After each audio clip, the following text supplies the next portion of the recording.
زینب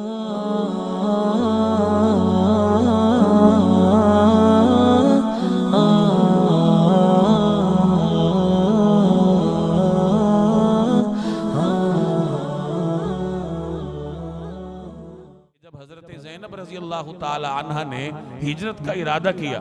یہ رسول اللہ صلی اللہ علیہ وسلم کی صاحبزادی تھی، حضرت ابو العاص بن ربیع کی نکاح میں تھی،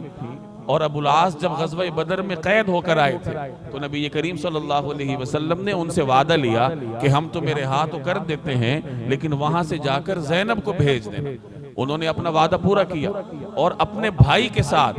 اپنی اہلیہ اور رسول اللہ صلی اللہ علیہ وسلم کی صاحبزادی حضرت زینب کو روانہ کیا کہ یہ ہجرت کر لیں، مدینہ چلے جائیں۔ ان کی ذمہ داری یہ تھی کہ وہ حضرت زینب کو مکہ سے باہر چھوڑ آئیں۔ آپ صلی اللہ علیہ وسلم نے حضرت زید بن حارثہ کو مدینہ سے بھیجا تھا کہ زینب کو مدینہ لے آؤ۔ اب جب حضرت زینب حضرت ابو العاص کے بھائی یعنی اپنے دیور کے ساتھ ہجرت کے ارادے سے نکلی تو حبار بن اسود جو کوئی غیر نہیں تھا بلکہ حضرت زینب کا رشتہ دار تھا، اس نے حضرت زینب کی سواری پر حملہ کیا، اور اس حملہ کرنے کے نتیجے میں حضرت زینب رضی اللہ تعالی عنہ